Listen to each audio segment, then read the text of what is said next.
여러분 몹시 반갑습니다. 네. 몹시라는 말을 제가 처음 해본 것 같아요. 그냥 반갑다고 그러는데, 자, 먼저 우리 하나님 말씀 보시죠. 주보에 있습니다. 베드로전서 1장 3절에서 9절입니다. 우리 함께 보시겠습니다.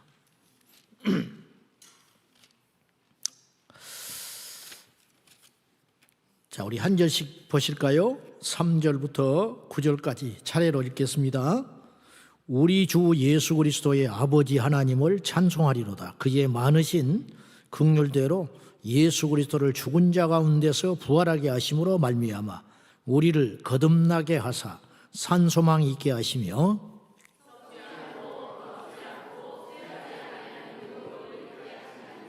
곧 하늘에 간직하신 것이라. 너희는 말세에 나타내기로 예비하신 구원을 얻기 위하여 믿음으로 말미암아 하나님의 능력으로 보호하심을 받았느니라.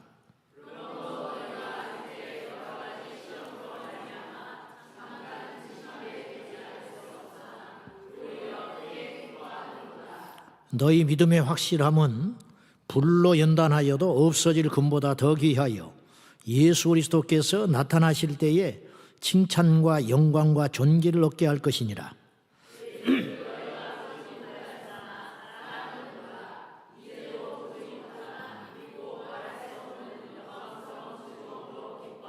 다 같이요. 믿음의 결국 곧 영혼의 구원을 받음이라. 아멘. 예, 자리에 앉아 주시죠.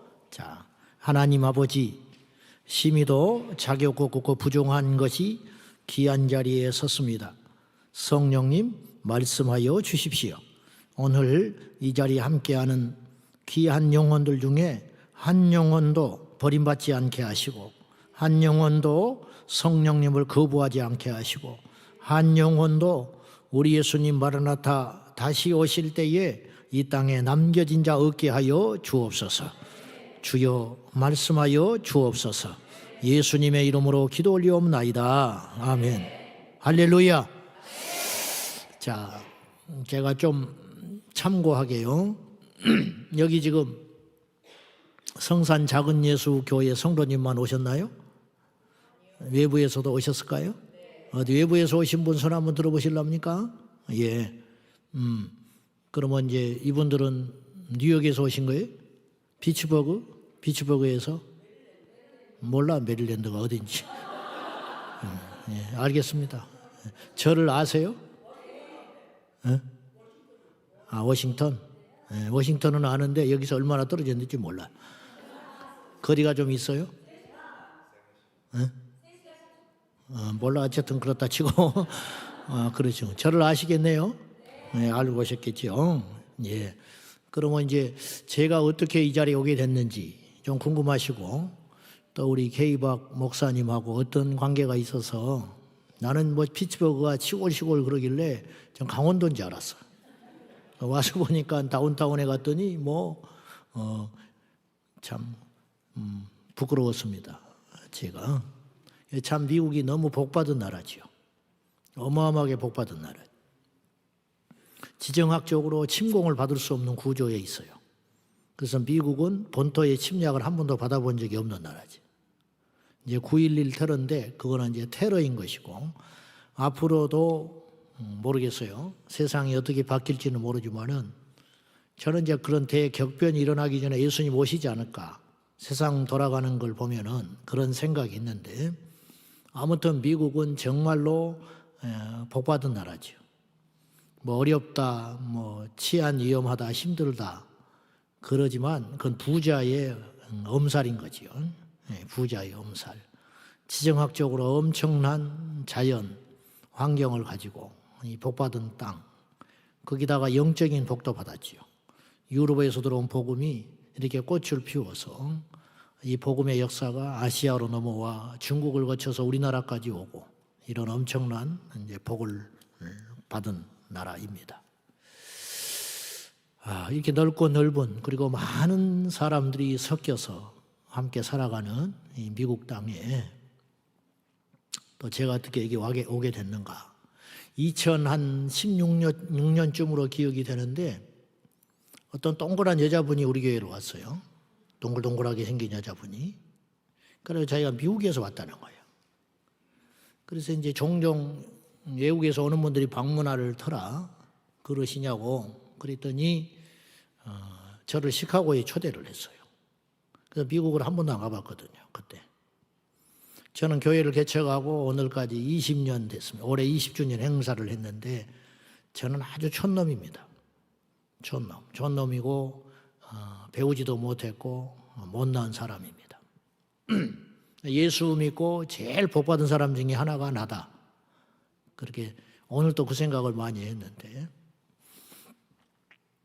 저는요 이 세상의 이 가르침 그리고 세상의 어떤 그 풍조 그것에 찌들고 찌렀던 그런 집에서 자라나가지고 예수와 담을 쌓고 살았고 교회를 까닭없이 미워하고 싫어했던 사람 그 중에 하나입니다. 교회가 나한테 특별히 잘못해 준 것도 없는데 그냥 싫었던 사람 그게 일종의 상처지요. 피해 의식 같은 거. 그런 구조 속에서 살다가 저는 이제 예수를 안 믿었으면 지금까지 내가 예수를 안 믿었으면 난 지옥에 갈 사람입니다. 저는 절대 예수 믿을 사람이 아니에요. 그러니까는 어릴 적에 하나님이 저를 꺾으셔서 부르신 것 같아요. 근데 어쨌든 제가 1년에 한두 번은 자다가 벌떡 깨가지고 이게 꿈이냐 생시냐 그렇게 묻는 두 가지의 질문이 있어요. 내 스스로에게. 그리고 감사하고 감격하는 게 있어요. 나 같은 게 구원을 받았나? 나 같은 게 어떻게 구원을 받을 수 있을까? 그리고 또 하나, 나 같은 게 어떻게 목사가 됐을까? 이 두 가지 사실이 믿겨지질 않아요. 근데 어쨌든 개척을 하고 산전수전을 다 겪고 힘든 시간들을 겪으면서 지금까지도 연단을 받지만은 지금은 이제 사실은 내 안에 있는 연단을 받고 한 10여 년은 외부에서 연단을 받았어요.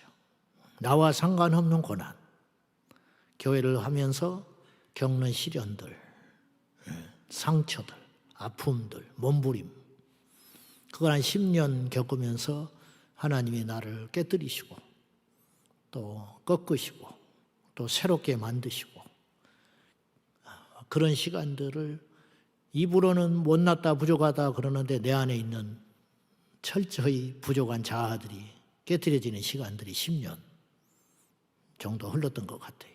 그 이후로는 이제 외부적인 연단이 끝나니까 내 내적인 연단들, 내 기질, 성품 그런 것들을 이제 이건 죽을 때까지 가는 것 같아요. 근데 어쨌든 2016년쯤 어떤 분이 오셔가지고 시카고에 초대를 했어요. 나는 뭐 영어 한마디도 못하고 그런데 그냥 가본 적이 없으니까 간다고 그랬어요. 제가 흥미 삼아서 미국에 오라니까 그럼 가겠다. 그래서 그해 여름에 이제 시카고에 가서 김광수 목사님을 뵀습니다. 그리고 거기서 우리 K박 목사님을 뵙게 됐어요. 하나님은요 만남을 통해서 일을 하세요. 그래서 나도 누군가에게 도움이 되고 또 나도 누군가에 의해서 도움을 받고 이런 구조 속에서 이제 흘러가는 거예요. 잘은 모르지만 여러분들이 이제 만남을 통해서 여기까지 온 거예요. 또 만남을 통해서 살게 됐어요. 만남을 통해서 복을 받아요. 또 만남을 통해서 앞으로도 일을 해 가실 거예요. 네, 아멘이시죠? 그래서 이제 이렇게 한번 만났는데 여러분 이거 아십니까?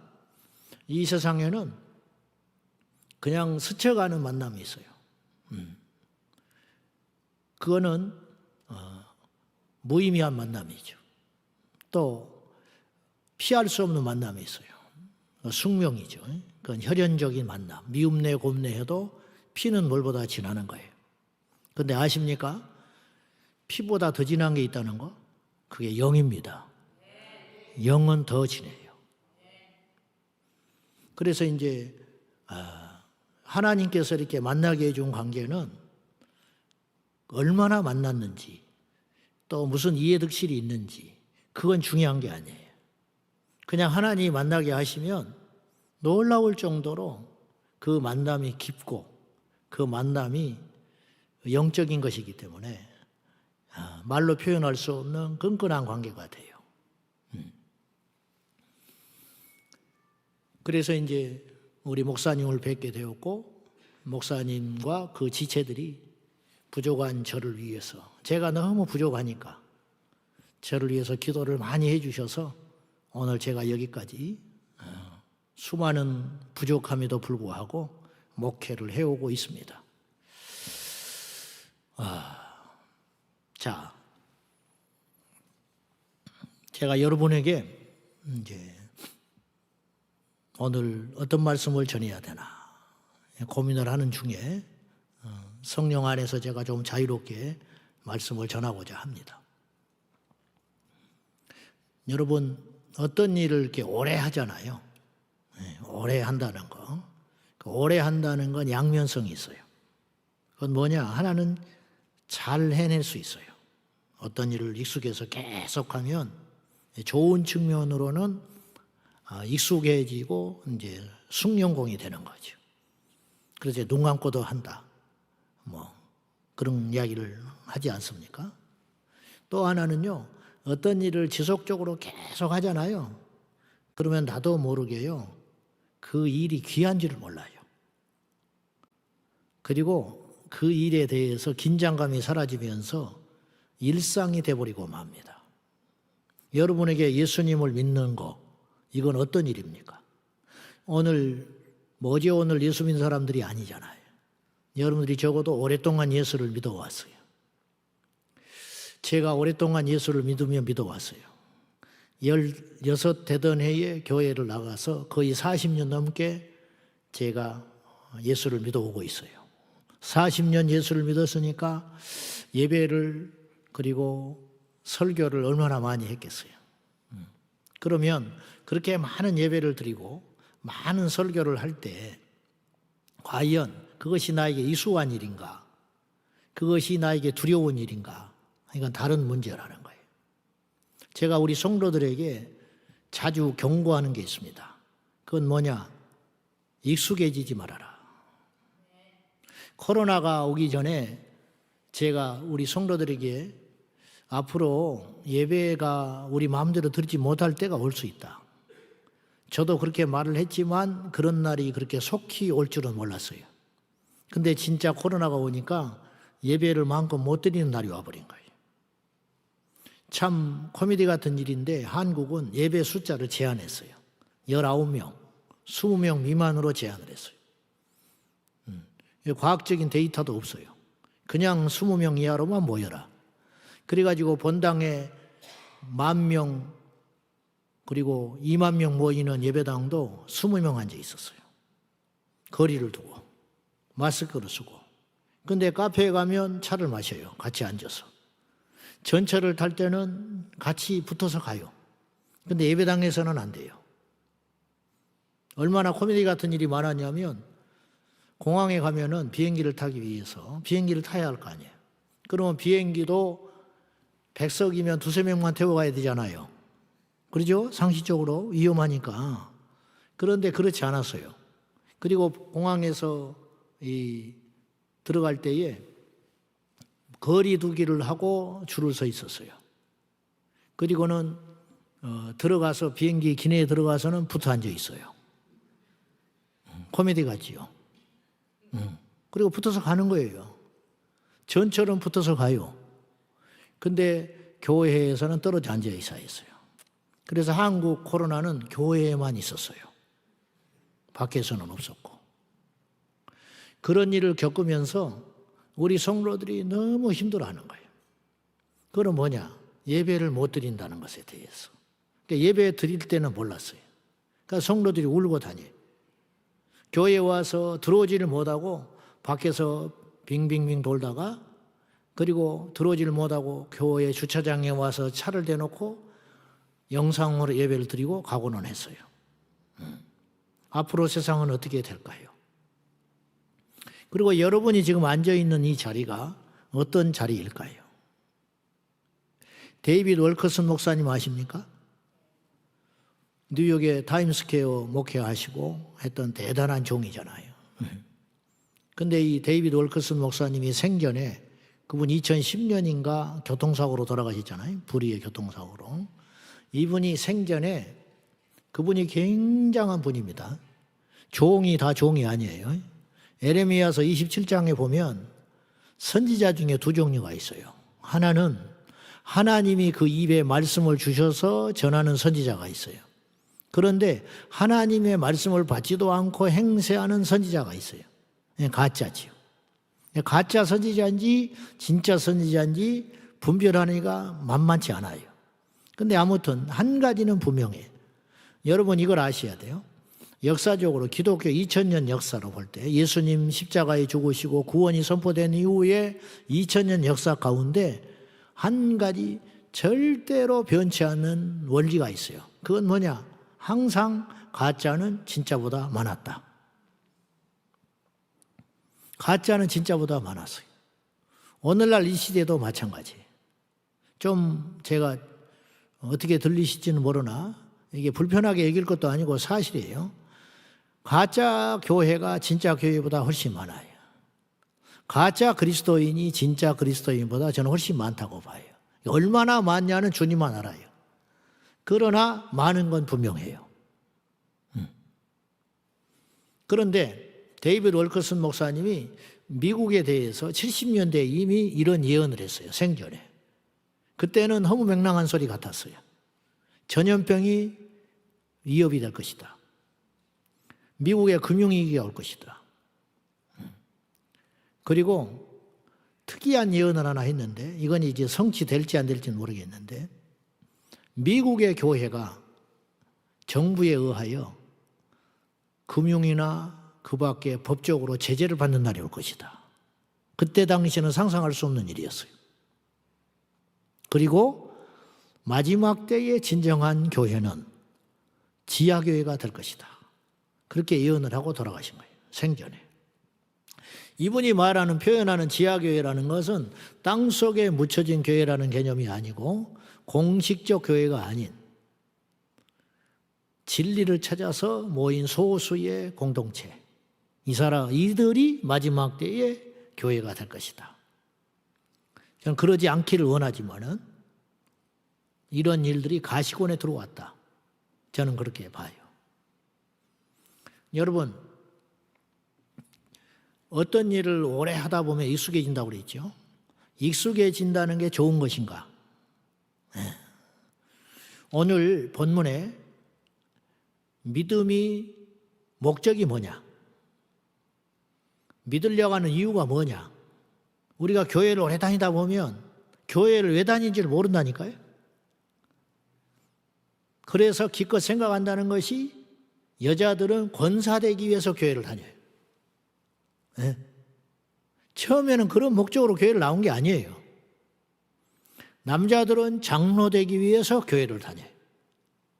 본인들은 아니라고 그러지만은 한국 교회는 그런 경우가 많아요. 어떻게 알 수 있냐면 권사 떨어지면 시험 들어요. 목적이 그거였다는 말이에요. 장로의 피택이 안 되고 떨어지면 시험 들어서 교회를 떠나는 사람도 많아요. 아니면 그걸 혼자 극복해 내느라고 엄청난 몇 달 동안 혼자 고민을 하는 걸 봤어요. 자존심에 떨어지는 못하지만 그것에 대해서 심한 타격을 받아요. 내가 왜 장로가 못 됐을까? 성도들이 나를 왜 안 찍어줬을까? 그리고는 그런 것들이 몸에 막 배어있는 경우를 보게 돼요. 그건 뭐냐면 속일 수 없다는 거예요. 그것은 곧 내 목적이 그거였다는 말이에요. 교회를 다니는 목적이 뭐냐는 거죠. 믿음의 목적이 뭐냐는 거예요. 목표가 분명하면 흔들릴 새가 없어요. 근데 목표가 분명하지 않아요. 제가 16세 주님을 만나고 17살 때 내가 가만히 생각해 보니까 내가 뭘 하고 살까? 그때 이제 다른 거를 꿈꾸고 있었는데 예수님 만나고 나니까 주변에서 강요한 게 아니고 내 마음속에 자연스럽게 어떤 꿈이 생겼냐면 목사가 되고 싶은 열망이 꽉 들어온 거예요. 종종 나한테 묻는 사람이 있어요. 믿지 않는 집안. 그리고 어릴 때 어떻게 목사가 되기로 마음을 먹었냐. 근데 저는 어려운 일이 아니었어요. 그 이유가 뭐냐면 하나님이 살아계셨기 때문이에요. 하나님이 살아계시다는 것은 몇 가지 의미가 있어요. 첫째, 하나님이 살아계시다는 건 말씀이 진짜다라는 뜻이에요. 저는 말씀이 진짜라고 믿어요. 1.1핵도 거짓이 없다고 믿어요. 예수님 만나기 전에는 여러분이 말씀이 안 믿어지는 사람이 있잖아요. 그러니까 그 말씀대로 살고 안 살고가 중요하지만 말씀대로 살고 안 살고는 일단 두 번째예요. 일단 믿어지는 거. 이 말씀이 사실이지만 나는 그렇게 살 엄두가 안 난다. 그렇게 말할 수 있잖아요. 그런데 이 말씀이 아예 안 믿어진다. 그건 다른 문제라는 거예요. 말씀이 사실이지만 나는 아직 부족하다. 이런 경우가 있는 것과 이 말씀 자체를 부정하는 경우도 있다 이 말이죠. 그건 완전히 다른 문제예요. 저는 하나님이 살아계시다는 것은 말씀이 참되다 그런 뜻이에요. 요 말씀은 거짓이 없다. 여러분이 말씀이 믿어지지 않는다면 여러분은 예수 안 믿는 사람이에요. 예수님을 믿는다는 건 떠벌리고 막 그럴 수도 있지만 제일 첫 번째 나타나는 증거는 무엇이냐면 하나님 말씀이 하나님 말씀으로 믿어지는 거예요. 여러분은 믿어지세요? 그러니까 많이 읽는다, 뭐 이 말씀을 내가 지킨다, 안 지킨다, 좋다, 나쁘다, 그건 두 번째 문제라니까요. 이 말씀 자체가 정말로 진리고 사실이고 하나님께서 우리에게 허락하신 둘도 없는 생명의 말씀으로 믿어지느냐는 거예요. 믿어지세요? 이거 대답을 잘 안 하네. 너무 당연한 걸 물어봐서 그런가. 믿어지지요? 뭐 저는 뭐 강요할 생각은 없어요. 안 믿어지면은 마세요. 안 믿어지면 마는데 나는 그러니까 이게 강요해서 될 문제가 아니고 저도 안 믿어졌어요. 얼마 동안 안 믿어졌느냐? 6개월 동안 안 믿은 거예요. 교회를 갔는데 말씀이 안 믿어져요. 그럼 말씀을 안 읽었냐? 읽었죠. 왜 읽었냐? 교회에서 읽으라고 하니까, 검사하니까, 손들으라고 하니까, 그리고 내 자존심이 허락지 않아요. 남들은 읽는데 나는 안 읽고 갈 수 없어서. 또 말씀도 애웠어요, 심지어는. 최초로 내가 교회에 가서 말씀을 애운 말씀이 고린도 후서 5장 17절이에요. 누구든지 그리스도 안에 있으면 새로운 피조물이라 이전 것은 지나갔으니 보라 새 것이 되었도다. 요게 내가 교회에 가서 처음으로 애운 구절이에요. 어쨌든 말씀도 외웠고 읽었고 했지만 믿어지지가 않는 거예요. 그냥 읽은 거예요. 그런데 주님을 만나고 나니까 말씀이 믿어지기 시작했어요. 어느 날은 이상한 걸 체험을 했는데 이 성경을 이렇게 읽는데 내가 눈을 비볐어요. 성경이 있는데 이 성경에 쓰여진 글씨 있잖아요. 이 글씨 하나가 꿈틀꿈틀 하는 거예요. 그래서 내가 헛것을 봤다고 눈을 감았어. 눈을 감았는데도 이게 다 보여. 꿈틀꿈틀 움직여. 한 번은 산에 가서 기도를 하는데 갑자기 눈을 감았는데 뭐가 보이는 거예요. 눈을 감았는데도 뭐가 보이더니 눈을 떠도 보이고 눈을 감아도 보여. 그러더니 참 멀리서 표주박 있죠. 표주박을 이렇게 생긴 거. 커다란 표주박이 저기서 달려있더니 그것이 쫙 갈라져 버리는 거예요. 쭉 갈라지는데 그 속에 황금물이 출렁출렁 흘러넘쳐. 근데 그것이 나한테 빛의 속도로 달려오더니 두 개가 쪼개져가지고 확 날아오더니 내 눈 속으로 쑥 들어와 버리는 거예요. 뭔지는 몰라요. 근데 어쨌든 예수님을 믿고 예수님을 만나고 나니까 성경이 믿어지기 시작하는 거예요. 그러면 이 기록된 말씀이 오늘날도 나타나고 있는가? 사실인가? 하는 거죠. 그렇다면 이 말씀은 진짜인 거죠. 스펄전 목사님은 그런 말을 하셨어요. 말씀이 믿어지느냐? 분명히 답을 하라고 그랬어요. 믿어진다. 그러면 아무것도 염려하지 마라. 그랬어요. 그렇잖아. 말씀이 믿어진다면 염려할 게 없죠. 근데 여러분 말씀이 안 믿어지잖아요. 그럼 그 어떤 것도 필요가 없어요. 하나님은 말씀으로 계시는 분이에요. 그러니까 그분은 지금도 말씀을 하셔요. 끊임없이 말씀을 하세요. 성경에서 여호와께서 말씀하시되 예수께서 가라사대, 이 말이 제일 많이 나오는 표현이에요. 주님이 말씀하시는 분이에요. 그리고 그 말씀은 기록된 말씀은 끝났지만 성령 안에서 지금도 우리에게 말씀하세요. 어느 날 제가 마가다락방에 한 달에 한 번씩 정도 가거든요. 박보영 목사님이 계셨던 그곳에 이제 집회를 한 번씩 가게 되는데, 그날은 내가 혼자 이제 운전을 하고 가게 됐어요. 그날따라 혼자 운전을 하고 이렇게 가는데 한 40-50분 걸리거든요. 집에서 가는데 난데없이 저한테 툭 성령께서 오셨어요. 종아, 그래요. 내 마음에만 들리는 거예요. 그래서 오늘 너 집회하러 가면 그 다락방에 한 1000명 정도의 사람이 모여 있을 거야. 뭐 그렇겠죠. 그런데 그 1000명에게 네가 말씀을 전하면 그 중에 10명이 울 거야. 뭐 그럴 수 있겠죠.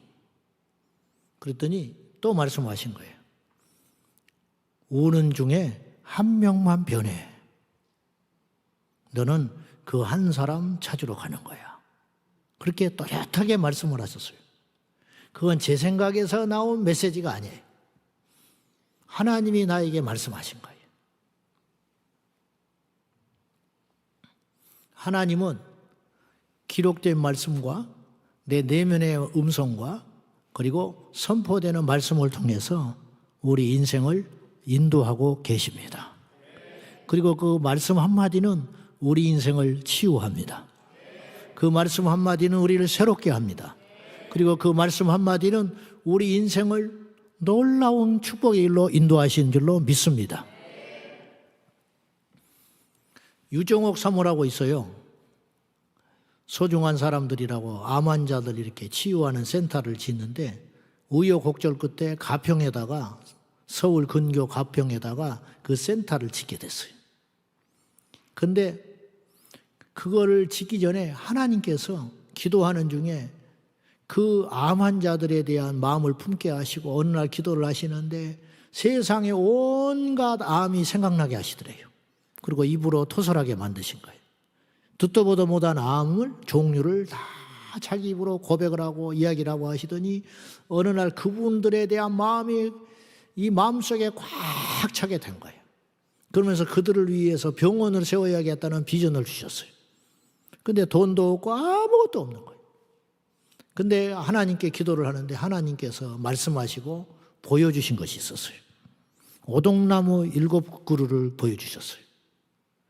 그 길로 오동나무 7을 찾으러 갔어요. 갔더니 가평에 가면요, 강남 금식기도원이라고 있어요. 가보셨는지 모르겠는데 그 기도원에 가서 다짜고짜 팔라고 그랬어요. 그랬더니 기도원 원장이 미쳤다고 그러죠. 그래서 쫓아냈어요. 내려오는데 오동나무 7이 보이는 거예요. 하나님이 보여주신 7. 우여곡절 끝에 그 땅을 사게 돼요.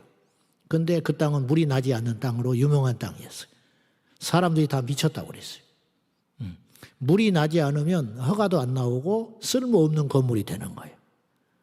그런데 하나님께서 4번째 오동나무 밑에 물이 있다고 말씀을 해주셨어요. 그리고 우겨가지고 그것을 뚫었는데 그곳에서 생수가 터져나왔어요. 그건 인간의 지혜로 나온 생각이 아니에요. 하나님의 지혜, 하나님의 계시, 하나님의 말씀. 여호와의 말씀은 위대한 것이에요. 예수님을 믿는다는 것, 하나님이 살아계시다는 건 이 말씀을 그대로 믿는다는 거예요. 여러분이 말씀이 안 믿어지면 여러분은 신앙인은 아니에요. 여러분은 종교인이에요. 말씀이 믿어질 때부터 진짜 신앙인이 되는 것이에요. 신학 교수도 말씀을 안 믿어요. 그래서 하나님이 없는 거예요. 그래서 동성애가 죄가 아니에요. 그들의 눈에는. 그들의 눈에는 이 세상의 말씀이 항상 첫째가 아니고 기준이 아니고 그냥 액세서리에 불과한 거예요. 왜냐? 하나님은 안 계시거든요. 그들에게. 하나님이 안 계시니까 말씀이 믿어지지 않는 거예요. 하나님을 믿는다는 건 두 번째로 무엇을 의미하는 것이냐면 천국과 지옥이 있음을 믿는 것이에요. 저는 이 시대의 제일 큰 문제가 천국과 지옥을 안 믿는 것이 문제다. 그렇게 봐요. 예수 믿는 사람이 혈기 낼 수 있고 부족할 수 있고 넘어질 수 있고 범죄할 수 있고 쓰러질 수 있어요. 다윗도 쓰러졌으니까. 그런데 결정적으로 돌아오는 계기는 무엇이냐면 죽은 후에 내세를 믿기 때문이에요. 근데 그걸 믿는 믿음이 없어요. 왜 믿지 못하느냐? 성경은 천국과 지옥 이야기로 가득 차 있어요. 어떤 책을 봐도 어떤 성경을 읽어도 결국은 그걸 이야기하려고 기록되어 있는 거라니까요. 여러분, 교회를 여러분이 다니는 목적이 뭐예요? 예수를 믿는 목적이 뭐예요? 주님은 이렇게 말하셨어요. 사람이 천하를 얻고도 그 생명을 잃으면 무엇이 유익하리요? 여기서 말하는 생명은 그 앞 구절을 쭉 읽어보면 단순히 이 목숨이 아니에요. 그건 뭐냐? 구원 얻는 생명을 말하는 거예요. 이 세상 전부를 얻는다 할지라도 네 영혼이 멸망을 받는다면, 네가 구원받지 못한다면 무슨 필요가 있고 무슨 쓸모가 있느냐? 이렇게 말씀하시는 거예요. 여러분의 인생에 있어 가장 중요한 질문이 이것에 있어요. 여러분은 구원 받으셨어요? 근데 50년을 예수 믿는데 이 질문 자체를 안 받고 산 사람이 부지기로 많아요. 그런 질문을 한 번도 안 받고 교회를 다니는 거예요. 그리고 죽어요. 물론 그런 질문을 받지 않아도 구원받을 수 있어요. 그러나 이 질문은 몹시 중요하다는 거예요. 여러분 스스로에게 질문할 필요가 있어요. 신학을 하고 목사가 됐는데 신학생들 중에 이 질문을 한 번도 받지 않고 신학한 사람도 있을 수 있어요. 그리고 목사가 돼요. 여러분 세례 받고 교회를 오래 다니고 조금 지나면 주변에서 집사를 만들려고 난리예요. 집사가 되라고. 자기 의지와 상관없이. 그리고 집사가 돼요. 집사가 되면 여러분이 잘 생각하셔야 돼요. 여러분이 이것만큼은 정직해야 돼요. 여러분이 믿음이 있는지, 믿음이 있는 척 하는지 정직할 필요가 있다고요. 믿음이 없는데 믿음이 있는 척 하는 게 쉬워요. 그리고 척 하잖아요. 그러면 나중에 자기가 속아요. 그리고 자기가 믿음이 있는 걸로 생각을 해요. 그리고 주변 환경이 굉장히 위험해져요. 무슨 말이냐? 기도에 참석하지요. 주일 꼬박꼬박 예배 드리지요. 그리고 봉사하라는 건 다 하지요. 거기다가 기질상 믿음이 있어서 그런 게 아니라 이 사람은 뭘 해도 성실한 사람이에요. 뭘 해도. 그러니까 교회를 열심히 다니는 거예요. 이 사람은 믿음이 있어서 다니는 게 아니고 원래 그런 사람이에요. 원래 그런 사람. 절에 가도 잘 믿을 사람이에요. 절에 가도. 사업을 해도 그렇게 열정적으로 할 사람이에요. 근데 그것이 하필 교회를 만난 것뿐이에요. 그러니까 교회를 열심히 다니는 거야. 다른 사람 새벽기도 안 할 때 새벽기도 하고, 다른 사람이 성경 안 읽을 때 성경을 읽고, 다른 사람이 기도에 참석하지 않을 때 기도회 하고. 그러니까 주변에서 그냥 두지 않아요. 뭐냐? 믿음이 있다고 막 부추기기 시작해. 그래가지고는 집사가 돼버려. 그러니까 정말 재수가 없으면 장로가 돼버려. 응? 더 재수가 없으면 교회에서 신학교 가라고 난리를 해. 그래가지고 어느 날 딱 목사 장로가 돼버리는 거예요. 그러면 그 사람의 믿음은 점검할 기회가 한 번도 없는 거예요. 그리고 자기도 속고 주변도 속고. 여러분, 자기가 속았는데 주변은 속기가 더 쉽죠. 그래가지고 죽을 때 확신을 갖고 죽어요. 무슨 확신? 나는 천국에 간다. 그 이야기가 마태복음 7장에 나와요. 나더러 주여 주여 하는 자가 천국에 갈 것이 아닌데, 주님이 볼 때 주여 주여 한다는 게 뭔지 알아요? 오늘날로 해석해 볼까요? 교회를 다녔다, 직분을 받았다, 그거예요. 그리고 그날에 많은 사람들이, 그날은 심판의 날이에요. 그날에 많은 자들이 나에게 이르기를 내가 주의 이름으로 귀신을 쫓았습니다, 내가 주의 이름으로 능력을 행하지 않았습니까? 그런데 왜 내가 버림받습니까? 그렇게 따지는 사람이 많다 적다? 많다. 이게 무서운 이야기예요. 그때 주님이 그들을 보고 이렇게 말하신다 했어요. 불법을 행하는 자들아 내게서 떠나가라. 나는 너희를 알지 못하노라. 주님이 모르는 사람이 누가 있어요? 거기서 모른다는 말은 나는 너희와 상관없다. 근데 주님이 불법을 행했다고 그랬어요. 그건 뭐냐? 말씀대로 믿지 않았다. 주님이 정해준 기준이 있어요. 그 기준대로 믿어야 예수 믿는 거예요. 근데 내 마음대로 믿는 거예요. 그리고 지금까지 쌓아오는 종교 예식대로 믿는 거예요. 그렇게 믿다가 멸망길로 가는 사람이 많다, 그런 뜻이에요. 이 세상에 이 시대를 어디로 비유를 해볼까 한번 생각해 볼 필요가 있어요. 여러분, 이 세상에는요, 지옥에 가는데 두 조건이 있어요. 하나는 예수를 몰라서 안 믿는 거예요. 몰라서. 듣도 보도 못한 거예요. 전 세계적으로 통계를 보면 개신교, 구교 합쳐서 20억 정도의 신자가 있어요. 근데 이슬람이 추월했어요, 최근에. 몇 년 전부터. 그러니까 약 20억의 인구는 명목상 하나님을 믿고 있다니까요. 엄청난 숫자지요. 80억 인구 중에 4분의 1이 하나님을 믿고 있어요. 엄청난 숫자지. 근데 제가 볼 때 하나님의 존재, 하나님에 대해서 듣는 사람은 이 세상 인구 중에 90% 이상은 될 거라고 봐요. 근데 하나님이라는 이름을 전혀, 예수라는 예자 이름도 듣지 못하고 죽는 사람도 있을 수 있어요. 지금도 브라질 아마존강 밀림에 사역하는 선교사님 말을 들어보면 식인종이 살아요. 실제로 지금도 있어요. 문명과 차단된. 거기 가서 복음을 전하려면 통역하는 사람을 여러 명 데리고 가야 돼요. 영어를 말하면 그 현지어를 이야기하고 현지어에서 또 토속어로 바꿔서, 그래서 설교를 하게 되면 통역한 사람을 한 3명 정도 둬야 그 사람하고 대화가 되는, 그러니까 벌거벗고 사는 그런 사람이 지금도 브라질에 있어요. 아마존 강에 있다는 거예요.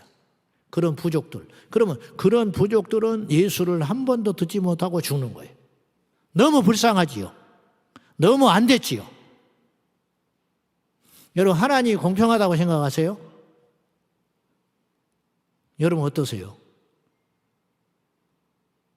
큰 틀로 보면 하나님 공평하신 분이에요. 근데요, 어쩌면 하나님은 공평하신 분이 아니에요. 하나님은 당신의 뜻과 계획대로 하시는 분이에요. 그렇기 때문에 태어나서 예수의 예자도 듣지 못한 자, 예수의 예자도 듣지 못하고 멸망길로 간 사람들은 너무 불쌍하고 안 됐잖아요. 이순신 장군의 구원에 대해서 관심이 많아요, 사람들이. 전도하면 이제 전도를 못하게 하려고. 이순신 장군은 구원 받냐는 거예요. 그러면 나는 이렇게 이야기해요. 네 구원이나 관심을 가져라. 왜 이렇게 이순신 장군의 구원에 대해서 왜 그렇게 관심이 많은지 몰라. 그건 그렇게 말하는 이유는 이거예요. 하나님은 불공평하다. 이순신 장군 같은 분이, 이순신 장군이 없이는 우리나라가 있었겠냐, 지금까지. 너도 없어, 그 말이거든요. 우리나라 없어졌을 것이다, 이순신 장군이 없었으면. 근데 그렇게 위대한 영웅 이순신 장군도 네가 그렇게 말하는 예수를 믿지 않았다고 지옥에 간다면 말이 되냐, 이 말이에요. 왜 말이 안 되냐면 그 당시 예수님을 믿을 수 있는 환경이었다면 할 말이 없지만 이순신 장군은 복음이 들어오지 못한 시대, 교회가 없는 시대에, 성경도 없는 시대에 살았는데 예수를 안 믿었다는 이유로 그렇게 위대한 인물을 지옥에 보내는 신이라면 나는 안 믿겠다, 그 소리거든요. 그런데 안타깝게도 하나님은 그를 선택하지 않았어요. 그리고 그보다 훨씬 부족하고 이기적이고 아무것도 아닌 존재인 우리를 주님이 구원하셨다는 거예요. 구원해 주기로 작정하셨어요. 이것이 하나님의 사랑이에요. 근데 우린 그걸 잘 몰라요. 사도행전 13장에 보면 구원받기로 작정된 자는 다 믿더라. 믿어서 구원받지만은 구원받기로 작정이 돼 있었기 때문에 믿게 되어 있다, 그 소리예요. 어떤 사람은 교회에 한 번 왔는데 뒤집어져 가지고 예수를 믿어버려요. 그 사람은 하나님이 구원받기로 작정시킨 인물이에요. 어떤 사람은 50년, 60년을 교회 다녔는데 안 믿어진다는 거야. 내가 개척하고 얼마 안 돼가지고 우리 교회에 지휘자가 있었어요. 선생님 부부야. 예수를 오래 믿었고 모태신앙이에요. 어느 날 새벽기도 끝나고 제 방을 똑똑하거든요. 얼굴이 심각해가지고 찾아왔어요. 그런 사람을 딱 보면 내가 그때 가슴이 철렁한 거야. 뭔 일인가? 근데 이분이 새벽기도를 끝나고 날 기다리고 있었어요. 그리고 저한테 속에 있는 이야기를 하기 시작했어요. 목사님, 내 아내한테도 말을 못하는 게 있습니다. 뭡니까? 나는 예수가 안 믿어집니다. 안수 집사인데. 안수 집사 돼서 우리 교회에 와가지고 지휘하고 있는데 자기는 예수가 안 믿어진다는 거예요. 그래서 제가 A3 용지 큰 거 있어요. 이걸 2장을 가져다가 앞뒤로 써가면서 2시간을 설명을 했어요. 고개를 끄덕거리면서 아멘 아멘 하더니 더 낙심된 얼굴로 저한테 이렇게 이야기했어요. 2시간을 설명할 때 가만히 듣고 있더니 목사님, 다 압니다. 그런데 안 믿어집니다. 내가 못해. 아무것도 할 수 있는 게 없었어요. 내가 그때요, 내가 할 수 있는 일이 아무것도 없구나. 저보다 더 오랜 동안 교회를 다녔어요. 뱃속에서부터 교회를 다녔어요. 주의를 어긴 적이 없어요. 숱하게 성경 공부를 참여했고 성경을 읽었고 지휘자고 우리 교회에 와서 몇 년간 매주마다 말씀을 들었고 복음을 들었어요. 그런데 안 믿어진대. 그러면 할 수 있는 게 아무것도 없어요. 뭘 해야 돼요? 기도밖에 없어요. 무엇이 복이라고 생각하세요? 천국 가는 게 복이에요. 싫으세요? 이 구원의 선물이 싫으세요? 구원을 받으라고 그러잖아요, 성경에. 구원은요, 내가 쌓아가는 게 아니에요. 구원은 주님이 주시는 것을 내가 쟁취하고 받는 거예요. 구원은 선물로 주시는 것입니다. 오늘 구원받기를 축복합니다. 우리가 죽어도 천국 가야 한다 이 말이에요. 천국에 가기 위해서 천국을 믿어야 하고 예수를 믿어야 돼요. 천국이 어떤 곳이냐는 거예요. 지옥이 어떤 곳이냐는 거예요. 지옥만큼은 가지 않아야 돼요. 성경은 아까 내가 말했다시피 모든 이야기가 그 이야기로 귀결되는 거예요. 오늘 본문도 너희가 예수를 보지 못했으나 그분을 사랑하는도다. 본 적도 없는 분을 사랑하고 있다는 거예요. 베드로는 주님을 봤어요. 십자가에 죽으신 것도 봤고 부활하신 것도 봤고 승천하신 것도 봤어요. 그런데 베드로 목격한 예수님을 후에 베드로가 복음 전하여 믿게 된 예수 공동체는 예수님을 본 적이 없는 거예요. 유대인 중에 회심하여 예수를 믿고 돌아온 무리들 중에는 예수를 본 적이 없는 거예요. 시기적으로. 그들에게 편지를 보내면서 너희가 예수를 보지 못했다. 나는 봤지만 너희는 본 적이 없어. 그런데 보지 못했지만 너희는 그분을 사랑한다. 그리고 말할 수 없는 영광 가운데 기뻐하는구나. 그런데 그 이유가 뭔지 아느냐? 너희가 믿음의 결국 곧 영혼의 구원을 받았기 때문이야. 그렇게 이게 증거예요. 자, 영혼의 구원을 받는 것이 믿음의 최종 목적이에요. 예수 믿는 목적이 뭐냐? 구원받는 거예요. 예수 믿는 목적 뭐니 해도 다른 것이 중요한 게 아니고 제일 먼저 중요한 건 거듭나서 내 영혼이 구원을 받아 하늘의 시민권을 획득하여 내 이름 석자가 하나님의 나라 생명책에 기록되어 있는 거예요. 그리고 나서 다음 순서가 오는 거예요. 이것이 없이는 그 어떤 것도 안 되는 거예요. 그런데 아십니까? 그 구원을 받지 못하고도 자기가 목사가 될 수 있고, 구원을 받지 못하고도 교회를 다닐 수 있고, 심지어는 구원을 받지 못하고도 능력이 나간다는 걸 아세요? 그러니까 속는 거예요. 근데 이 질문이 직접적이기 때문에 사람들이 잘 안 묻죠. 구원 받았냐고. 물을 기회도 없고 그 질문을 받을 기회도 없이 하루하루 살아가다가 마지막 날에 굉장히 위험한 순간에 접할 수 있다는 거예요. 여기에 모이신 여러분들은 그런 위험한 신앙생활 하지 말고 온전하고 안전한 신앙을 위하여 날마다 우리가 구원에 서 있는지 믿음에 서 있는지 점검하는 지혜가 있기를 예수님의 이름으로 축원합니다. 이런 사람들이 거듭난 사람이라고 그러는 거예요. 거듭난 사람은 어떤 사람들이냐? 위에서 난 자예요. 하늘에서 난 자. 자, 하늘에서 난 자는 이 땅의 생각과 사고가 달라요. 고린도전서 7장에 보면 사도 바울이 그 마지막 때가 단축되었다. 이 엄청난 이야기를 한 거예요. 2000년 전에 사도 바울이 계시 가운데 고린도 교회 첫 번째 편지를 보내면서 때가 단축되어진 거로 그런 표현을 썼어요.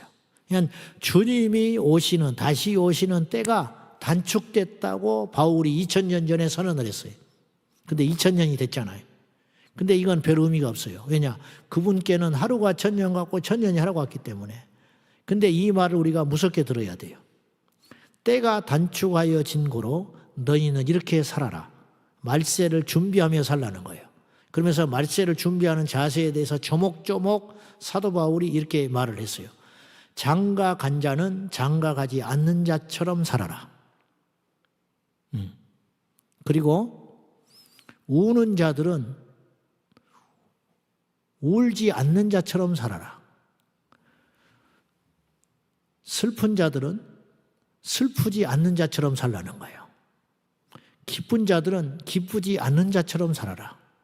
그리고 매매한 자들은 아무것도 없는 자처럼 살아라. 즉, 이 땅에서 아무리 슬픈 일이 닥쳐도 그 슬픔이 너의 믿음을 흔들지 못하게 해라. 네가 아무리 승승장구하고 기뻐하고 많은 걸 가졌다 할지라도 아무것도 없는 자처럼 생각하고 살고 건방 떨지 말아라. 그리고 이 땅에 많은 누릴 것이 있지만 그걸 다 누릴 생각을 하지 말고 그냥 두고 갈 자처럼 살아라. 그것이 말세를 맞이하고 살아가는 사람의 자세야. 이게 뭐냐? 하늘에 속한 자.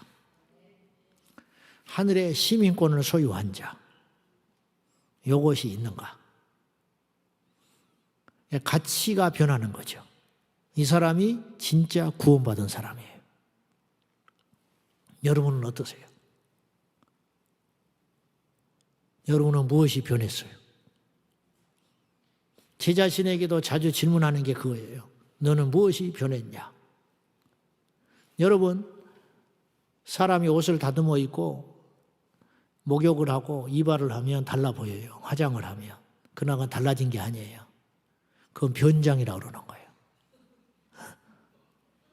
우리 교회에도 오면 새벽에 얼굴하고 낮에 얼굴이 다른 사람이 많아. 누군지를 모르겠어. 새벽에 모자 쓰고 나타나가지고 인사를 하는데 모르겠어. 그 사람이 그 사람인 걸 몰랐어. 근데 주일 낮에는 다른 사람으로 나타나요. 아, 그 사람이 그 사람이구나. 내 짐작만 하는 거죠. 코로나 때에 마스크 쓰고 다니잖아요. 마스크 쓰고 다닐 때요, 성형붐이 엄청 밀었어요. 교회도 잘 안 오지요. 마스크 쓰고 다녀야지요. 그러니까 때는 이때다 싶고 막 공사를 엄청 한 거야. 가지고 코로나 끝나고 마스크를 벗고 나타났는데 누군지를 모르겠는 거예요. 그런 사람들이 제법 있었어요. 코로나가 가져다 준 행운이죠. 코로나가 가져다 준 복인데, 자, 그건 변장이에요. 속 사람이 변하는 게 진짜 변하는 거예요. 자, 변해야 구원받는 건 율법이에요. 우리는 변해야 구원받는 게 아니고요. 구원받았기 때문에 옛날처럼 못 사는 거예요. 그렇죠? 네. 여러분 안에 예수님이 계시는 게 구원받은 거잖아요. 주님이 내 안에 들어오시는 거. 성령이 아니시고는 예수를 주로 시인을 못해요. 그러니까 성령님이 오셔야 내가 예수 그리스도를 주로 시인하는 거예요. 성령님이 오셔야 내 구원이 확증이 되는 거예요. 그러니까 성령님이 내 안에 왔는데 어떻게 똑같이 살 수 있겠어요? 그러니까 성령과 구원받으면 동시에 일어나는 사건이에요. 구원받고 성령님이 내 안에 오셔서 나를 통치하기 시작하는 거, 그것이 구원의 열매고 표징이거든요. 근데 구원받은 자는 그래서 감출 수 있어요, 없어요? 감출 수 없는 거지요. 근데 서양 속담에 이런 말이 있잖아요. 기침과 사랑하는 건 속일 수 없다. 왕 앞에서도 기침은 해야 돼. 때려 죽인다 해도 사랑하는 건 속일 수 없어요. 네. 우리 교회 안에 가끔 연애하는 것들이 있거든요, 청년들. 근데 이제 내가 함부로 연애 못하게 하고 깨끗하게 사귀라 하고 손도 잡지 말라 하고 막 이렇게 몇 가지 율법이 있어요. 그러니까 얘들이 이제 그게 됩니까? 근데 마음이 이제 정이 뜨겁고 한참 젊을 때, 그러니까 얘들은 얘들끼리 머리를 쓰는 거예요. 그래가지고 같이 차를 타고 오다가 한 1km 앞에서 내려줘요, 여자친구를. 그리고는 이제 따로 들어와, 예배당을. 그때 멍청한 것들이 예배당에 와서는 또 같이 앉아 있어. 그게 억지로 안 되는 게, 자기들끼리는 그런다고 하는데 이게 이제 사랑하니까 좋아하니까 떨어질 수가 없는 거야. 그래가지고 어느 날 내가 너 연애하냐? 그러면 막 깜짝 놀래요. 어떻게 알았냐고. 그래서 막 비밀을 해달라고 그래. 야, 옹교인이 다 알아. 옹교인이 다 알게 돼 있어요. 왜냐? 못 감춰요. 우리 안에 주님이 오셨어요. 감출 수 있을까요? 가끔 우리 교회 집사님들 중에, 여자 집사님들 중에 갑자기 변하는 사람이 있어. 뭐냐? 모임에 잘 안 나타나고, 뭐 기도회를 한다면 기도회는 오는데 기도회하고 끝나면 뭐 차를 마신다든지 자기들끼리 또 뭐 이렇게 커뮤니티가 있거든요. 왜 요새 그 집사 안 보여? 내가 그래요. 아, 모르셨어요? 몰라. 왜? 집에 시어머니 와 계세요. 그래요. 시어머니가 와 있잖아요. 그러면 행동이 바뀌어. 집에를 빨리 들어가. 장을 보는 횟수가 늘어나. 행동이 달라져. 얼굴도 달라져. 왜? 집에 누가 와 있는 거예요. 우리 집에 시어머니 와 있어 떠벌리지 않아도 조금 지나면 주변이 다 알게 돼. 왜 집에 빨리 가? 밥해야 돼. 왜 웬일로 밥을 다 해? 어머니 와 계셔. 소문나게 돼 있어. 예수님이 우리 안에 오셨어요. 우리가 구원을 받게 돼요. 그러면 증거는 뭐냐는 거지. 여러분, 어느 데다 죽으면 천국 가실 수 있어요? 억지로 아멘 안 해도 돼. 아멘 한다고 가는 것도 아니야.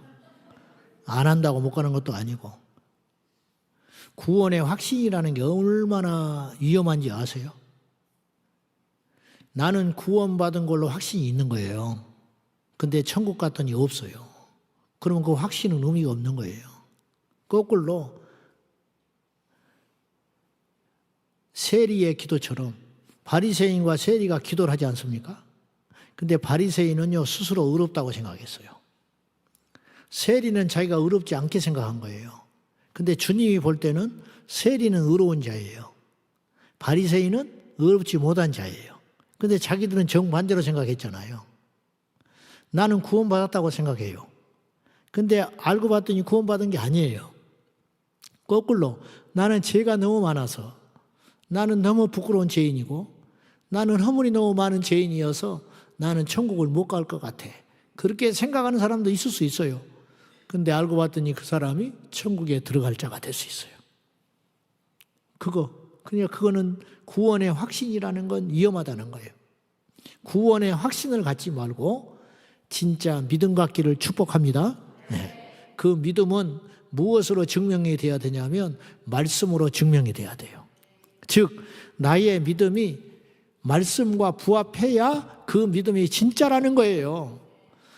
나는 믿는다 하는데 말씀을 말씀대로 살아가지 않는다면 그러니까 이럴 수도 있는 거예요. 성경을 본 적도 없는데 이건 가설이죠.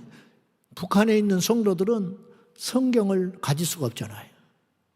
근데 제가 중국에 지금부터 약 15년 전에 중국에 갔을 때 북경에 가서 그때 북한이 25년 됐겠네요. 25년 전에 북한이 굉장히 식량난이 심했어요.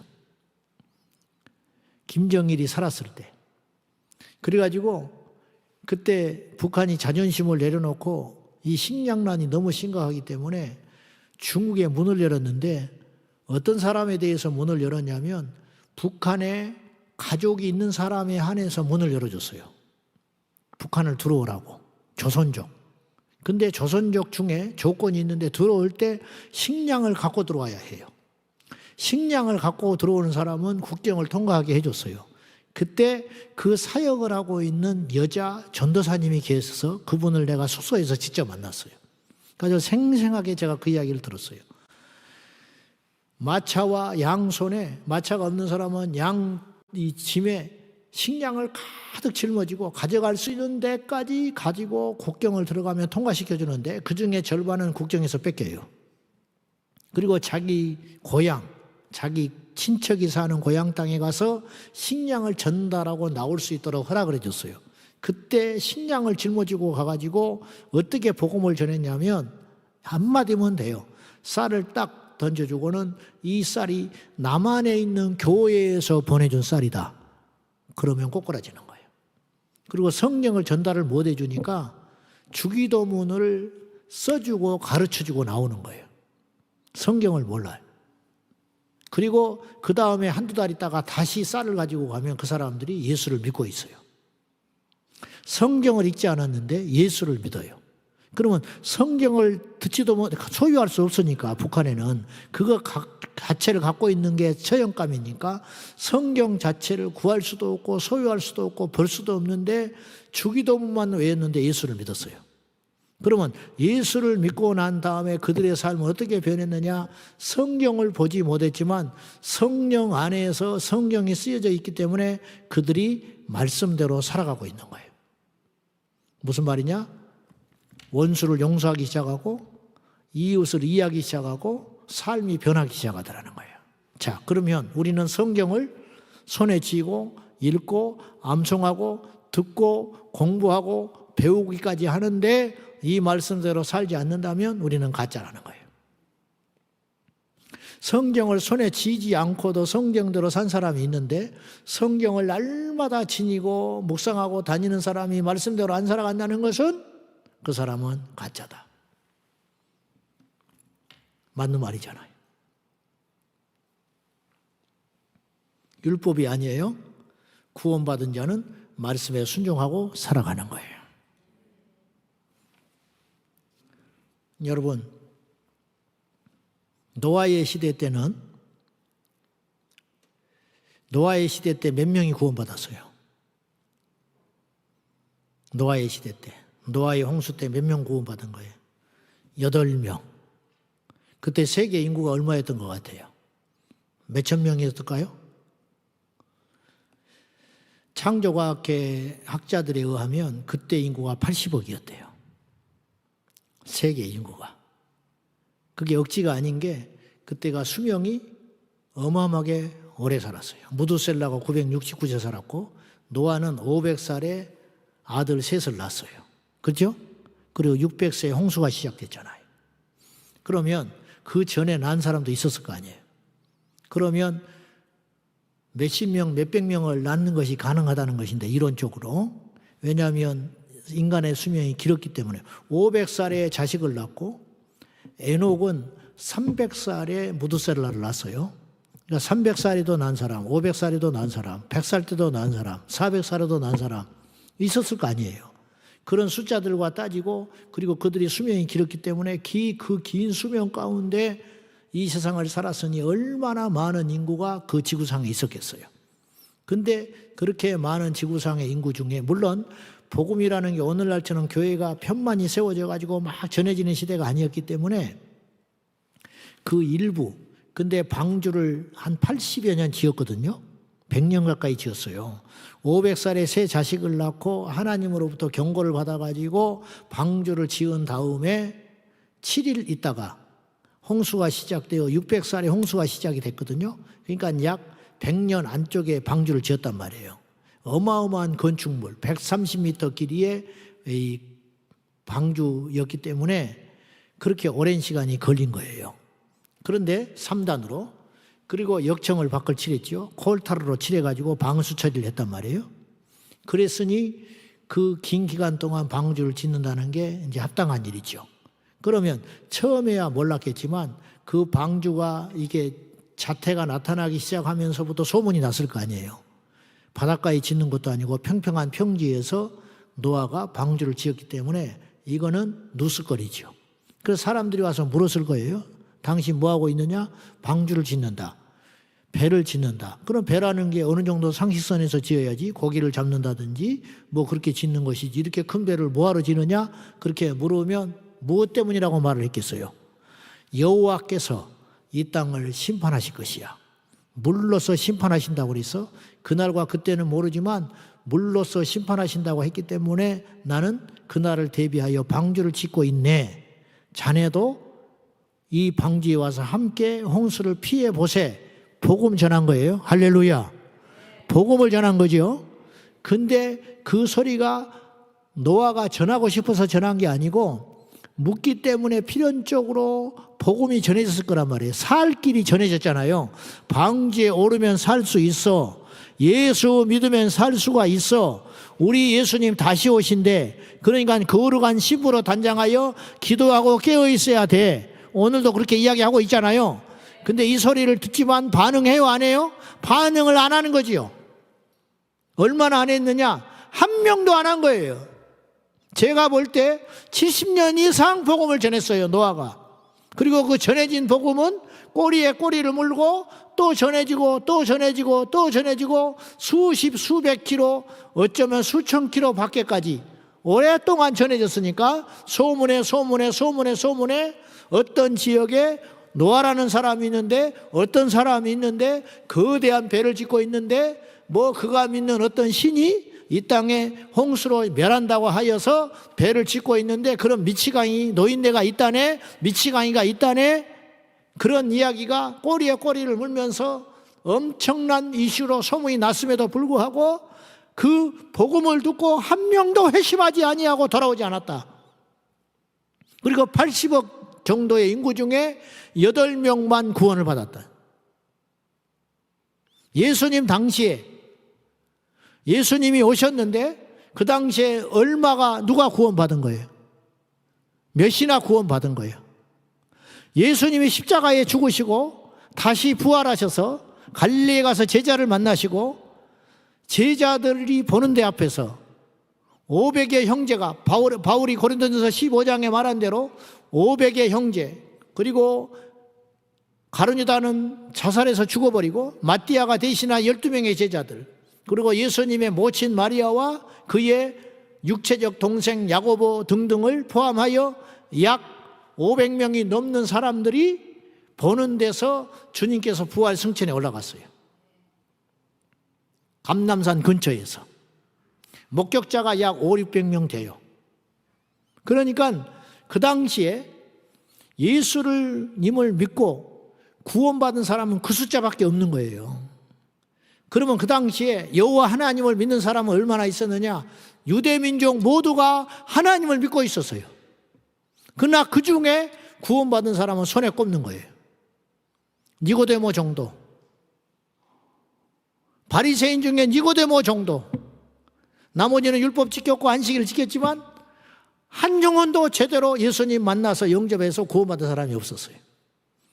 오늘 이 시대는 어떠냐는 거예요. 오늘 이 시대는 과연 얼마나 구원받았을까? 성경은 이야기해요. 좁은 문으로 들어가기를 힘쓰라. 구원의 문은 좁아요. 예수님이 길을 가는데 유대인들이 와서 물었어요. 예수님의 메시지가요, 다른 유대 지도자들이 전하는 메시지와 너무 다른 거예요. 다른 사람들은 안식일 지키고 율법을 지키면 천국 그냥 가는 거예요. 근데 예수님은 뭐라고 그러냐면 독사의 새끼들이라고 그래요. 독사의 자식들이라고. 율법으로는 구원 못 받는다고 자꾸 외치시는 거예요. 그래서 예수님 미움받아서 죽으신 거거든요. 나와 하나님은 하나다. 나를 믿으라. 그렇게 말하시는 거예요. 도무지 감당할 수 없었어요. 그래서 예수를 배척했어요. 그들이 물었어요. 예수님의 말씀을 가만히 들어보니 이 사람들은 그래도 싹수가 있는 사람들이야. 예수님께 이렇게 질문했어요. 구원받는 자가 적습니까? 예수님의 말씀을 들어보면 구원받기가 만만치 않아. 바리새인들과 유대인들은 유대인으로 태어나기만 하면 구원받는다고 그러는데 예수님은 그렇게 말하지 아니하시고 구원의 길은 어렵다고 자꾸 이야기를 하시는 거예요. 헷갈리기 시작했어요. 그래서 주님께 물었어요.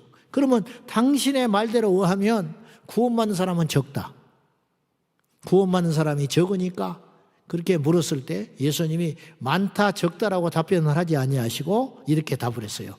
좁은 문으로 들어가기를 힘쓰라. 구원을 얻고자 해도 얻는 자가 적으리라. 그렇게 이야기하셨어요. 충격적인 이야기죠. 오늘날도 똑같은 현상이 교회 안에서 일어나고 있어요. 성도들이 자기가 제대로 된 그리스도인이라고 착각을 하고 있어요. 심지어 이렇게 끔찍한 설교를 하는 사람도 있어요. 여러분은 지옥 가고 싶어도 이제는 더 이상 못 갑니다. 왜? 하나님의 자녀가 되었기 때문입니다. 할렐루야! 그러면 전부 집단 체면당해가지고 할렐루야! 그리고 막 기뻐하는 거예요. 구원받았다고. 그리고 밖에 나가서는 간음하고 밖에 나가서는 술 처먹고 밖에 나가서는 담배 피우고 밖에 나가서는 공금을 횡령하고 그렇게 살아가는 거예요. 예수 안 믿는 거예요. 예수를 믿으면 그렇게 살 수 없어요. 저는 착하게 살라는 말이 아니에요. 저는 너무 큰 죄인이고 지금도 부족한 죄인이고 가끔씩 돌아볼 때에 내가 예수 믿기 전에 죄 짓는 건 그렇다 치고 몰라서 예수 안에 돌아왔다 하면서도 숱하게 아슬아슬한 하나님 앞에 완악한 죄를 수없이 지고 살았어요. 그런데 하나님이 나를 기다려 주셨더라고. 잘나서가 아니고 여러분 우리가 의의가 큰 게 아니고 하나님의 사랑이 큰 거예요. 저는 흠이 많습니다. 어릴 때부터 제 흠을 우리 모친이 너무 잘 알고 있어요. 그렇지 않겠어요? 근데 우리 모친은 저를 흉보지 않아요. 어릴 때 너 어릴 때 이런 놈이 목사라고 짓거리는 거 보면 참 세상 좋아졌다 이렇게 말하지 않아요. 오히려 덮어줘요. 누가 알까 봐 덮어주는 거 아니에요.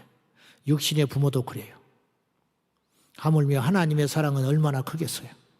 그 사랑이 오늘 여기까지 인도하신 거예요. 앞으로도 그 사랑을 믿고 우리는 갑니다. 그러나 한 가지 잊지 마셔야 돼요. 구원의 길은 녹록지 않다. 안심하지 마시고 두렵고 떨림으로 우리의 구원을 이루어 가라고 빌립보서에 경고하고 있습니다. 그래서 구원이 어렵다고 그러면 그 말씀의 성경에 일관된 메시지인데 구원이 어렵거든요. 구원이 어렵다라는 말은 구원받는 숫자가 정해졌다는 말이 아니라 하나님의 기준은 이미 정해져 있는데 그 기준에 만족하기 위해서는 우리의 생명을 내놔야 할 때는 내놓을 만큼의 결단이 필요하다는 뜻이에요. 우리가 평소에는 그럴 필요가 없지만 우리에게 시험이 와요. 그 시험은 뭐냐면 우리를 믿음의 무게를 달아보기 위한 거예요. 아브라함에게 어느 날 이삭을 바치라고 해요. 우리 K박 목사님이 찰스 목사를 하나님의 종으로 드린다는 것도 만만치는 않은 일이었어요. 똑똑하고 잘나면 의사 시키고 싶고 돈 많이 버는 사람 시키고 싶지 주의 종의 길을 간다는 것은 만만치 않아요. 제 아는 분이 한국에 있는데 자식을 잘 키웠어요. 그래서 미국에 공부를 보내가지고 취업이 잘 돼서 1년에 한국 돈으로 1억이 넘는, 지금부터 약 20년 전에 1억이 넘는 연봉을 받기 시작했어요.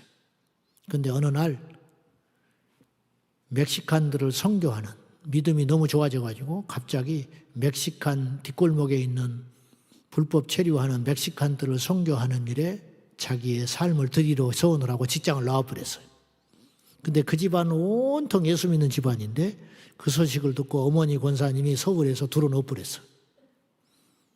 내 자식은 안 된다는 거야.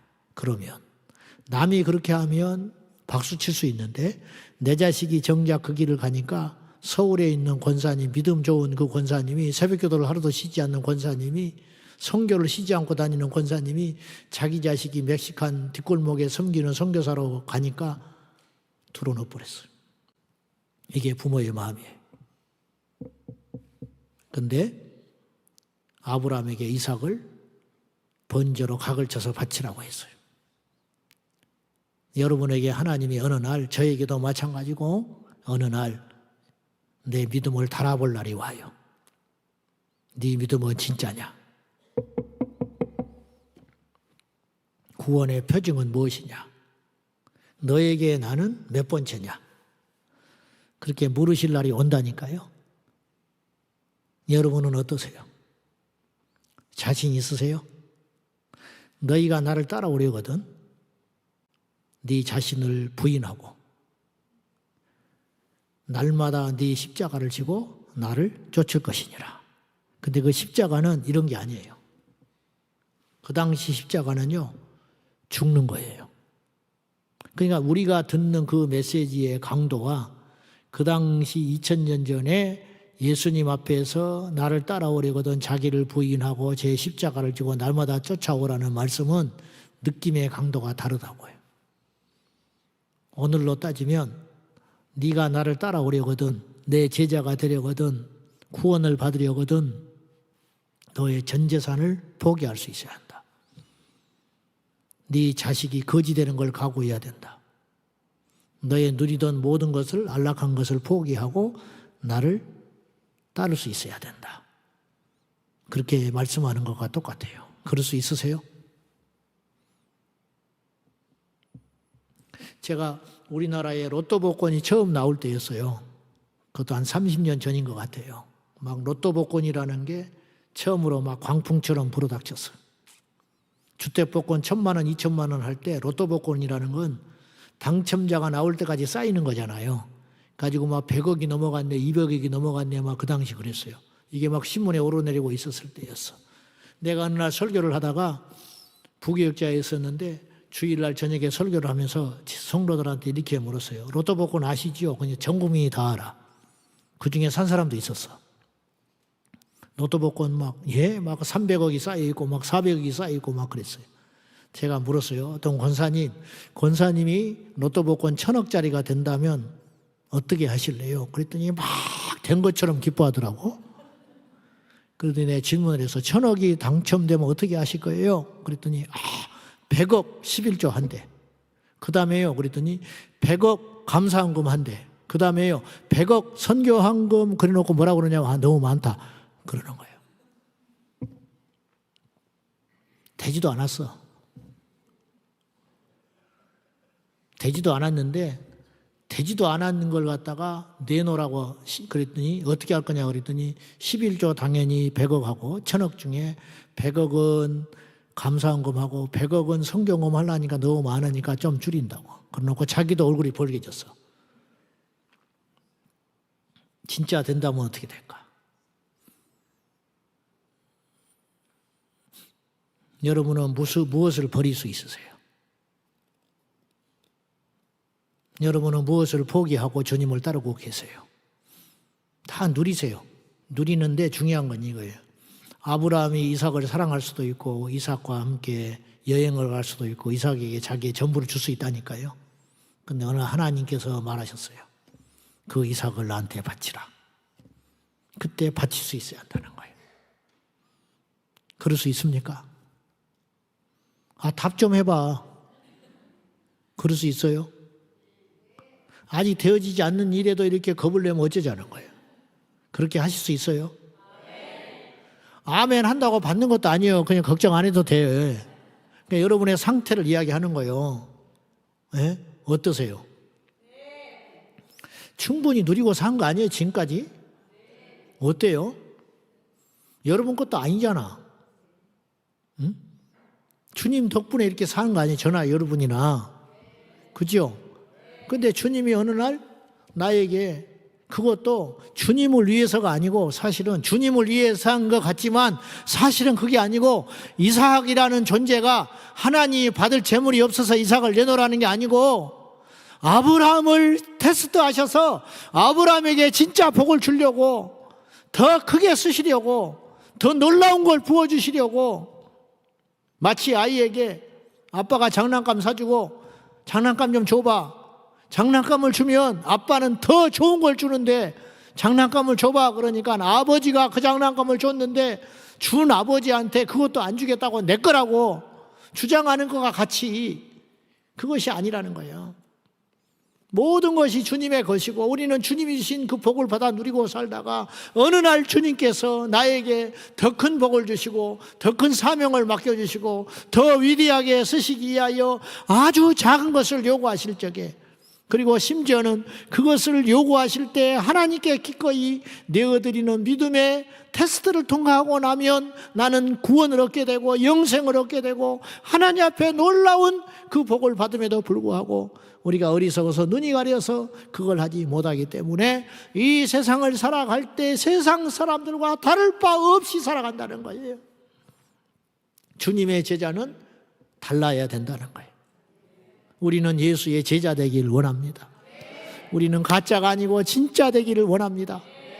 그 길은 험난한 것 같지만 영생의 길이고 그 길은 무모해 보이지만 보장된 길이로 그 길은 좁은 문 같지만 그 길은 구원의 길이라는 걸 꼭 명심하여 우리 주님 앞에 다시 한번 우리의 믿음이 비상적으로만 끝날 믿음이 아니라 살아 움직이는 벌떡거리는 심장처럼 뛰는 진짜 맥이 믿음이 되기를 위하여 우리 모두가 결단하고 하나님 앞에 나아가야 할 줄로 믿습니다. 부탁드립니다. 마지막으로 익숙해지지 말아라. 이 한 번의 예배는 그저 얻어지는 예배가 아니고 우리가 다음에 온다는 보장이 없는 거예요. 내일이 주일이지만 내가 내일 주일날 설교하기로 되어 있지만 내가 또다시 설교한다고 장담할 수 없는 거라는 거예요. 오늘 우리가 내일 장소를 옮겨서 주일을 지킬 확률은 많지만 그렇다고 그것이 100%일 수는 없다라는 거예요. 우리 주님이 오늘 예배 드리기 전에 내 생명을 거둬갈 수도 있고 우리가 주님이 우리에게 오실 수도 있다라는 거예요. 제가 오늘 지금 서울 이제 우리 교회를 비우고 한 12, 13일 됐는데 그 사이에 많은 일이 있는 거예요. 또 내가 가보지도 뭐 장례도 났지. 내가 꼭 가봐야 할 우리 성도의 어머니가 오늘 돌아가셨다고 그러고 조금 있으니까 한 10분 있으니까 또 카톡에 뭐가 왔냐면 우리 교회 장로님 한 분이 심근경색이 와가지고 급작스럽게 아침에 막 토하기를 3번 하고 어쩌고 하더니 병원에 갔더니 이상이 없다. 돌아왔는데 갑자기 교회 와서 청소하시고 뭐 모임하시고 집으로 돌아가는 길인데 권사님이 옆에서 보니까 막 꼬부라지면서 죽어가더라는 거예요. 그래가지고 병원하게 급하게 갔더니 급성 심근경색이 왔다고 시술하는 중에 있다고 연락이 온 거예요. 그래서 내가 이제 기도해주고 이제 마쳤더니 일단 수술을 잘 마치고 그래도 상태를 봐야 하니까 중환자실에 지금 누워 있는 거예요. 일반 병실에 갈 때까지는 안심하지를 못한다. 뭐 이런 일들이 수없이 일어나는 거예요. 생명이 경각 가운데 달려 있는 것이죠. 우리가 어디서 무슨 일을 만난다 할지라도 주 예수님을 벌거벗은 모습으로 보지 아니하고 당당할 필요는 없지만 확신 가운데 주님을 만날 수 있도록 항상 우리의 믿음을 점검하고 너희가 믿음에 서 있는지 고린도후서 13장 5절의 말씀처럼 너희가 믿음에 있는지 너희 자신을 시험하고 확증해봐라. 그것이 없다면 너희는 버리운 자니라. 내가 정말 하나님의 자녀일까? 이렇게 확신이 없다는 것은 그것은 겸손한 게 아니고 만난 적이 없기 때문에, 주님 앞에 믿음으로 거듭난 적이 없기 때문에 끊임없이 의심이 드는 것이니, 그것을 확신 가운데 거할 수 있도록 오늘 우리의 생각과 가치관이 완전히 깨트려지고, 주님 안에서 내가 울고 기도하고 예배를 드리고 하니까는 깨트려진 것 같지만 그건 다른 문제라는 거예요. 말씀의 방망이, 말씀의 그 성령의 쇠방망이로 내 자신의 자아를 깨트려 가지고 완전히 부서 깨트려져서 오늘 이 땅에서 난 자가 위에서 난 자, 거듭난 자, 하늘에서 난 자가 되는 복을 우리 모두가 누리기를 예수님의 이름으로 축원합니다. 여러분의 심장에 예수가 있기를 원합니다. 우리의 마음에 예수가 있기를 원합니다. 찌르면 예수가 나오고, 말하면 예수가 나오고, 걸어가도 예수가 나오고, 잠을 자도 예수가 나오고, 마지막 죽는 그 순간에도 예수가 나올 수 있도록 주여, 예수여 나를 지배하소서, 예수여 나를 통치하소서, 예수여 나를 삼키소서. 우리 모두가 기도하여 이 땅의 가치관이 아니라 하늘의 가치관으로 살아가 무장하는, 구원받아 하나님의 자녀가 되는 복을 누리는 저와 여러분이 되기를 예수님의 이름으로 축원합니다. 여러분은 가짜가 아니고 진짜 되기를 축복합니다. 진짜는 진짜의 냄새가 나는 거예요. 예수가 있는 자는 예수 냄새가 나는 거예요. 찌르면 예수가 나와야, 아이고가 아니라 예수가 나와야 된다. 아침에 눈을 뜨면 예수가 생각나고, 험난한 길을 갈 때 예수가 생각이 나고, 좋은 곳에 갔을 때 예수님의 생각이 나고, 고난이 왔을 때 예수가 생각이 나고, 제일 귀한 자리에 갔을 때에도 예수님 때문에 울컥거리는 저와 여러분이 되셔서 너희가 나를 떠나서는 아무것도 할 수 없느니라. 예수 안에 붙잡힌 빛나는 인생, 고귀한 인생, 이 땅은 어차피 가는 것이에요. 이 땅에서 버리면 얻게 될 줄로 믿습니다. 이 땅에 포기했더니 하나님께서 하늘을 주신 것 같이 우리 모두가 진정 부유한 자가 되어서 영생 복락을 누리는 저와 여러분 되기를 예수님의 이름으로 축원합니다. 할렐루야. 다시 믿음으로 돌아갑시다. 다시 예수께로 돌아가십시다. 다시 십자가로 돌아가십시다. 안다고 말하지 말고 그분을 다시 만나야 할 줄로 믿습니다. 지난날에 기도했던 걸 다 잊어버리고 다시 기도해야 할 줄로 믿습니다. 지난달에 받았던 은혜를 하늘에 쌓고 다시 그 은혜의 자리로 가야 할 줄로 믿습니다. 우리 목사님 말하는 것처럼 약복강의 자리가 이 시간에 되어서 주여 내 뒤에는 외삼촌 나반이 나를 추격하고 있고, 앞에는 야복강이 남아져 있고, 야복강 너머에는 400의 병사를 끌고 나를 죽이려는 형이 기다리고 있으니 오직 사방은 막혀 있으나 하늘은 뚫려 있는 줄로 아오니, 하늘의 문이 열리사 나를 지배하여 주시고 통치하여 주셔서 우리 인생이 개수가 얼마나 남았는지 알 수 없으나 남은 나날 동안에 예수를 위해 살게 하여 주십시오. 복음을 위해 살게 하여 주십시오. 구원을 이루기 위해 살게 하여 주십시오. 주 예수를 믿어라, 그리하면 너와 내 집이 구원을 얻으리라 했으니 오늘 이 자리에 오신 여러분 모두 가문이 구원받아 생명에 이르는 복을 누리기를 주님의 이름으로 축원합니다. 저 뒤에 있는 어린 아이들의 이리까지 다 예수 믿어서, 할렐루야, 다 예수가 주인 되어서 우리보다 더 많이 기도하는 자녀들, 우리보다 더 영에 열리는 계시가 있는 자녀들, 우리보다 더 주님을 사랑하는 자녀들, 우리보다 더 크게 쓰임받는 자녀들이 되기를 위하여 우리가 하나님 앞에 기도하는 저와 여러분 되기를 예수님의 이름으로 축원합니다. 축원합니다. 우리 옆사람과 인사해요. 천국에서 만납시다. 할렐루야. 이거는 엄청난 축복의 이야기예요. 천국에서 만납시다. 다시 이야기, 다시 인사해요. 우리 천국에서 만납시다. 할렐루야. 자, 이제 우리 기도해요. 제가 여러분에게 이 시간에 여기도 시계가 없네. 나는 가는 데마다 이렇게 시계가 없는지 몰라.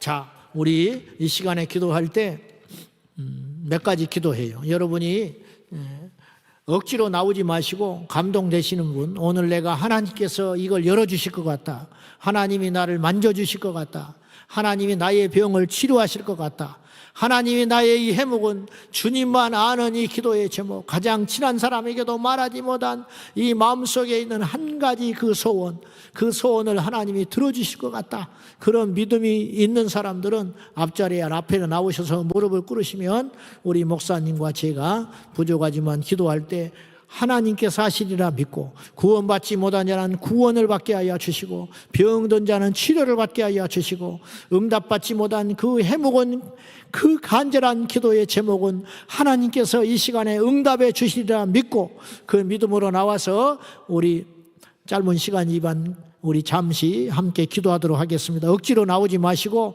믿음으로 무장하고 나오시면 하나님께서 만지실 줄로 믿습니다. 우리 다 함께 이 시간에 두 손을 들고, 두 손을 드는 건 하나님께 항복하는 거예요. 하나님, 나는 내 고집을 내려놓습니다. 나의 경험을 내려놓습니다. 나의 생각을 포기합니다. 주님 앞에 두 손을 들고 하나님 앞에 항복합니다. 주여 나를 만지소서, 주여 나를 살리소서, 주여 나를 고치소서, 주여 나를 회복시켜 주옵소서. 그런 마음으로, 간절한 마음으로 지금이 은혜 받을 만한 날이요 구원의 날이라고 믿고 아버지 앞에 간절한 마음으로 우리 부르짖어 기도하도록 하겠습니다. 다 같이 두 손 들고 우리 주님을 크게 세 번 부르며 동성으로 기도하도록 하겠습니다. 주여, 주여,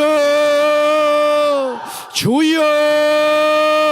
살아계신 나의 하나님 아버지, 나를 불쌍히 여겨 주셔서 오늘 구원의 선물을 허락하여 주시고 성령을 불같이 내려주시며 치유의 영을 내려주시사 나의 병을 고쳐주시고 나의 문제를 해결해 주시고 나의 저주를 풀어주시고 나의 갈증을 풀어주시고 나의 문제를 돌아봐 주시옵소서. 하나님 아버지, 이 시간에 나온 아버지 앞에 기도하며 하나님께 결단하여 나오는 모든 주의 권속들을 축복하사 이루하여 주시고 만져주시고 함께하여 주십시오. 성령님 임재하여 주시고 성령님 터치하여 주시고 성령님 치료하여 주시고 성령님 함께하여 주시옵소서. 계속 더 기도하기 바랍니다. 간절하게 뜨겁게 강력하게 아버지 앞에 자아를 풀어놓고 깨뜨리고 여호와 앞에 기도하기를 원합니다. 더 뜨겁게, 더 간절하게, 더 절실하게 하나님 내 안에 견고한 진이 깨뜨려지기를 위하여 아버지 나를 만져주시옵소서. 아버지 나를 살려주시옵소서. 아버지 나를 구원하여 주시옵소서.